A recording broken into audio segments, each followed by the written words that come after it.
मैंने कशरो यमन छु 3 MLA 36 MLA ची जरूरत ये बिल पास कर ये मिली भगत या तो ये डिसाइड तो करुन तो छु वुचुन यम क्या करने छि श्रीनगर म्युनिसिपल कॉर्पोरेशन के दुकानदारन करन मदद SDA के दुकानदारन करन मदद शिकारा वालन छन लासन तिमन करन मदद करन गास चराई पेठ यम गरीबन अख मलरी पेठ छु टिन शड बनोमुत तमिस करन मदद। अस्सलाम वालेकुम व रहमतुल्लाह। मोहतरमा महबूबा मुफ्ती साहिबा की प्रेस कॉन्फ्रेंस देख रहा था कल की, बड़ा अजीब सा लगा कि महबूबा मुफ्ती साहिबा की पार्टी, उनके 3 MLA हैं, 3 मुखबिर हैं असेंबली में, वो मुखबिरों के ज़रिए एक बिल पेश करना चाहती हैं, प्राइवेट मेंबर बिल। पहले तो मुझे ये समझ नहीं आता है कि 3 मेंबर की बिल पास होगी कि रिजेक्ट होगी। अब अलमिया ये है कि बिल जो पेश करना चाहती है वो बिल है होटलियर जो गुलमर्ग के हैं उनके लिए। मैं और हमने भी बिल लाया है, वही परा ने भी एक बार फिर बिल लाया है होटलियर वाले को। इसको एक बिल लाके अगर वो नहीं लाना चाहते तो हम बिल ला रहे हैं कि इसको एक्सेप्ट किया जाना चाहिए, इसको पास किया जाना चाहिए। 10 फैमिलियों को बचाने के लिए पार्टियां निकली हैं। एक तरफ उमर साहब थे, वो रात के अंधेरे में कमेटियां बनाते थे, कमेटियां बनी, कोर्ट गए, उनके बच्चे तक, उमर साहब के जो 2 बच्चे हैं वो उसकी वकालत करने गए। आज महबूबा मुफ्ती, इनका ये है कि क्योंकि निडोज होटल लिया गया वो इलीगली था, लेकिन अब ये खानदान दोनों है, अब्दुल्ला मुफ्ती को पर्दादारी करेगा, मुफ्ती अब्दुल्ला को पर्दादारी करेगा। मैं पूछना चाहता हूं महबूबा मुफ्ती साहिबा, अगर 3 मेंबर आपके पास हैं, क्या वो बिल पास होगी कि ये मिली भगत है कि नेशनल कॉन्फ्रेंस की रिश्तेदारी है, सरकार है तो बिल आप पेश करो, हम सपोर्ट करेंगे?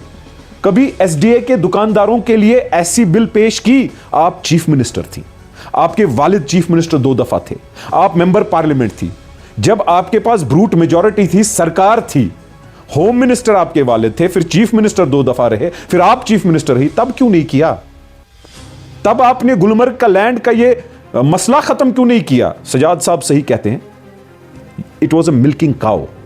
आप एक एक सिरिंज खून इनसे पैसा लेते थे अपनी अयाशियों के लिए, कभी अब्दुल्ला खानदान और उनकी पार्टी नेशनल कॉन्फ्रेंस, कभी मुफ्ती खानदान और उनकी पार्टी। अरे SDA के दुकानदारों को बोलो कि उनके पास है, SMC के दुकानदारों को पूछो उनके पास कागजात हैं, क्या उनकी बात की, क्या उनके लिए बिल पास किया, क्या उनको कभी पूछा? गरीबों को पूछो जिन पर बिल्डोजर चला, घास चराई का, जिन्होंने 1 मलरा आधा मलरे पे मकान अपने बनाए हैं, उनकी बिल की कभी पास करने की या असेंबली में डालने की बात की? आप तो चीफ मिनिस्टर साहिबा थी। अलमिया यह है, महबूबा मुफ्ती साहिबा बोल रही हैं कि उमर साहब की सरकार को क्या करना चाहिए। वाह, जो चीफ मिनिस्टर रही, जिन्होंने खुद कभी नहीं किया, नाअहल थी कि उनके इंटेंट मैलिफाइड थे। यह समझना पड़ेगा, शिकारा वालों की लाइसेंस रिन्यू नहीं हो रही है, लेकिन महबूबा मुफ्ती साहिबा 10 खानदानों के गुलमर्ग के होटल बचाने के लिए अपनी पार्टी को लेकर नेशनल कॉन्फ्रेंस के साथ अलग सलैक कर निकली है। मुफ्ती साहिबा, आप बोल रही हैं 30 साल, इन 30 सालों में आपकी सरकार 3 दफा थी आपकी पार्टी की, आपने क्यों नहीं किया? कितना पैसा लिया आपकी पार्टी ने उनसे? आज क्या वजह है, आपको क्या शेयर मिला है कि नेशनल कॉन्फ्रेंस अपने बच्चे लेकर कोर्ट में होती है और आप अपनी बच्चियों को लेकर आप निकली हो, मुखबिरों को लेकर कि ये बचाने हैं? बताइए ना। अरे गरीबों की बात करो, गरीबों को जो बिल्डोजर चल रहा है उसके खिलाफ बात करो, उसके खिलाफ बिल पेश करो। बिल किस बात की पेश कर रही हो? और महबूबा मुफ्ती साहिबा, प्राइवेट मेंबर बिल पास नहीं होती है। मदिय दोख कशरन इसे चेत पता पास छन गसान प्राइवेट मेंबर बिल की तवारीख में सिर्फ 15 ही बिलें पास हुई हैं पार्लियामेंट या असेंबलीज में, और लास्ट बिल 1970 में पास हुई है। 40-50 साल इंडियन पार्लियामेंट में कोई प्राइवेट मेंबर बिल पास नहीं हुई है। आप किस चीज की बात कर रही हैं? मुझे जहां तक लगता है, हर किसी MLA को राइट है बिल लाने का, इंट्रोड्यूस करने का, लेकिन उसकी प्री पब्लिसिटी देना, मैं ऑनरेबल स्पीकर साहब से यह बात पूछना चाहता हूं। प्री पब्लिसिटी देना और उस प्री पब्लिसिटी की शहादत मिल रही है ऑनरेबल स्पीकर अब्दुल रहीम राठर साहब, इसके खिलाफ एक्शन नहीं होना चाहिए? क्या कोई सेक्शन, कोई rule of procedure, conduct of business in JK assembly नहीं है? स्पीकर साहब, मुझे यह समझ नहीं आ रहा है, यह हो क्या रहा है? यह मुखबिर बाटी करने क्या निकली है? आप लोग करने क्या निकले हो? आपकी मिलीभगत क्या है? और जो ये क्वेश्चंस, रेजोल्यूशंस और बिल्स पीपल्स डेमोक्रेटिक पार्टी के एमएलए सबमिट करने निकले हैं या सबमिट की है, जो प्रॉपर्टी ऑफ हाउस के रिलेटेड है, मुझे नहीं लगता ये डिस्क्लोज हो सकती है या डिस्क्लोज कर सकते हैं। क्या हो सकती है? ये सस्ती सियासत, सस्ती पब्लिसिटी। मुझे लगता है कि कश्मीरियों को इसका शिकार नहीं होना चाहिए। ये शायद बड़गाम में इलेक्शन हो रहे हैं, उसके लिए पैसा चाहिए, कुछ ना कुछ तो है। मैं खुल के बात कर रहा हूं और खुल के बात करता रहूंगा। मैंने कशरो यमन छु 3 एमएलए 86 एमएलए ची जरूरत ये बिल पास करने खतर। या तो ये मिली भगत या तो ये सस्त सियासत। यह छु डिसाइड तोह करुन, तोह छु वुचुन यम क्या करने छि द्रामित। श्रीनगर म्युनिसिपल कॉर्पोरेशन के दुकानदारन करन मदद, एसडीए के दुकानदारन करन मदद, शिकारा वालन छन लासन तिमन करन मदद, यम करन घास चराई पे यम गरीबन अख मलरि पे टीन शड बनोमुत तमिस करन मदद। मगर ना 5-10 नफरन हुंद खानदानन हुंद होटल यम छि गुलमर्गी तिम छि बचावन। तमि खतर छि यहन सियासत, तमि खतर छि युंद वजूद।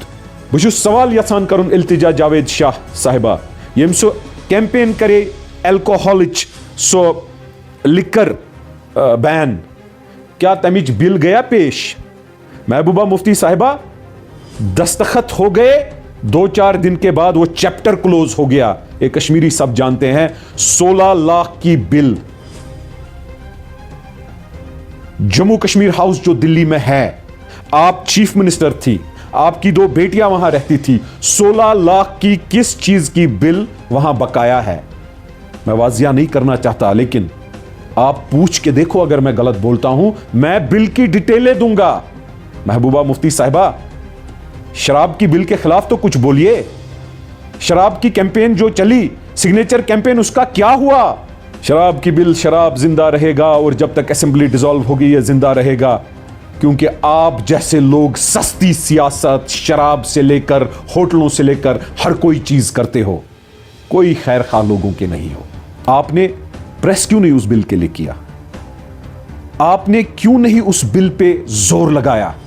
अरे शराब के खिलाफ तो सारी कौम खड़ी रहेगी आपके साथ, लेकिन नहीं।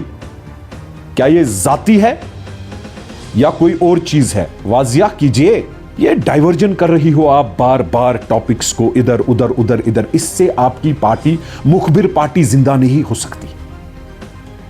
डस्टबिन डस्टबिन ही रहेगा और नेशनल कॉन्फ्रेंस के साथ मिली भगतें, इसका खमियाजा उनको भी उठाना पड़ेगा और आपको भी उठाना पड़ेगा। वरना स्पीकर साहब, क्या वजह है ये डिस्क्लोजर हो रहा है, जो ये प्राइवेट बिल्स हो रही है, पब्लिसिटी मीडिया में बोला जा रहा है, आप एक्शन क्यों नहीं लेते? और जब नंबर थे, 2016 में नंबर थे, चीफ मिनिस्टर जब थी, 2003 में थे, 2014 में थे, अरे क्यों नहीं की तब ये बिल पास? क्यों शराब की बिल नहीं की पास? क्यों ये गुलमर्ग की बिल नहीं क्यों पास? क्यों लोगों की खैरखा नहीं बनी? आपने तो अमेंडमेंट लाई पब्लिक सेफ्टी एक्ट में, इंट्रोड्यूस करने वाली नेशनल कॉन्फ्रेंस, और आप इसमें इजाफा करने वाली, और आपने पावर्स दिए जो अपॉइंटमेंट ऑफ एडवाइजरी बोर्ड के हाथों में जो ब्यूरोक्रेसी है उनको पावर्स दिए, और जो भी हाई कोर्ट के हेड थे, जज थे, अपॉइंटमेंट कमेटी थी, उनसे ले लिया। ये अमेंडमेंट इसलिए हुई थी कि जो appointment of former high court जज as member of advisory board है उसको रुकाया जाए, और एडवाइजरी बोर्ड को पावर्स अप्रूव और डिसअप्रूव दिए गए ब्यूरोक्रेसी के लिए, चाहे वो डीसी करे। ये तो आपकी देन है, इंट्रोड्यूस करने वाला कोई, और पीएसए को इजी तरीके से लगाने वाला कि जज नहीं लगाना चाहिए, क्योंकि जज आपसे कानूनी पॉइंट्स पूछता कि क्यों लगा रहे हो, किस बुनियाद पे लगा रहे हो। भाई साहब, ब्यूरोक्रेट को दे दो, मंत्रालय हमारे पास, यूनिफाइड कमांड हमारे पास, होम हमारे पास, अमेंडमेंट लाओ, कर दिया, हमारे बच्चों को पीएसए में इजाफा। अरे उन बिलों की बात करो ना जो आपने लाई, श्राइन बोर्ड को लाने की जो बिल 2008 में लाने की कोशिश की, जीएसटी लागू किया, वो बोलो ना कि खोखला कैसे किया 370 को। प्राइवेट मेंबर बिल गुलमर्ग ला रहे हैं पीपल्स डेमोक्रेटिक पार्टी के मुखबिर, और गुलमर्ग के होटलियर्स के साथ क्या डील है वो समझ नहीं आ रहा। मैं होटलियर के खिलाफ नहीं हूं, मेरा कोई उनसे लेना देना नहीं है, लेकिन गरीब आवाम को बचाने के लिए आप लोग कुछ कर नहीं रहे हो, बस गंदी और सस्ती सियासत। अरे शर्म करो इन प्रेस कॉन्फ्रेंसों से, आपको शर्म भी नहीं आती इस प्रेस कॉन्फ्रेंस से? लेजिस्लेशन का पावर गवर्नमेंट के पास होता है महबूबा मुफ्ती साहिबा, ये आप जानती हैं। क्या आप इतना गुमराह करना चाहती हो कश्मीरियों को कि आपके 3 मुखबिर बिल लेकर जाएंगे एमएलए जो हैं और वो बिल पास होगी और उसको पब्लिसिटी देना चाहती हो? करना क्या चाहती हो कि मिली भगत है नेशनल कॉन्फ्रेंस के साथ? एक प्राइवेट बिल पास हुई है, वो एनसीपीडीपी ने ज्वाइंटली की है कि एमएलएओं की तनख्वाह बढ़ा दीजिए, 3 लाख 5 लाख की तनख्वाह कीजिए, वो आप सबने पास की है। अरे गरीब की बिल भी ज्वाइंटली पास करो, गरीबों के बारे में भी सोचो। गरीब मर रहा है, गरीब जिंदगी कैसे बसर कर रहा है वो जानेगा। अरे कश्मीरी को बचाओ, कश्मीरी को हर साजिश खत्म कर रही है, लेकिन उसके लिए कोई बिल नहीं, कुछ नहीं। आप दोनों खानदानों और दोनों पार्टियों ने हमें बर्बाद करके रखा है। 28 मेंबर जब थे महबूबा मुफ्ती साहिबा, एंटी कश्मीर के लॉज आपने पास किए, अब क्या कर लोगी 3 मेंबर लेकर? मैं सवाल पूछ रहा हूं आपसे, इन सवालों का जवाब तो दो। ये प्रेस कॉन्फ्रेंस बार बार कभी यासीन मलिक साहब की मुखबिरी की जस्टिफिकेशन की प्रेस कॉन्फ्रेंस देती हो। चूंकि यासीन मलिक जो है वो पब्लिक डोमेन में काफ़ी देर से रह चुके हैं, उनको पहचानना उसके लिए आसान था क्योंकि 32 साल हो गए हैं। तो 32 साल में तो इंसान बहुत कुछ भूल जाता है। तो चूंकि यासीन मलिक को पहचानना आसान था, उसको उन्होंने पहचाना। जहाँ तक बाकियों का सवाल है तो वो किसी की पहचान नहीं कर सकी, और जो उसका फ़र्ज़ था एक कानूनी कार्रवाई थी उसको उसने मुकम्मल किया और कुछ भी नहीं। कभी अपनी असेंबली में मुखबिरी की जस्टिफिकेशंस देती हो। आप मुखबिर पार्टी की सरदार हो, आपने कश्मीरियों को खत्म करने की साजिशें की, आपने 28 मेंबर लेकर जीएसटी से लेकर पीएसए अमेंडमेंट से लेकर हर कोई वो पास बिल की। आपकी पार्टी के कर्ता धर्ताओं ने अफ्स्पा इंट्रोड्यूस किया, आपने क्या नहीं किया?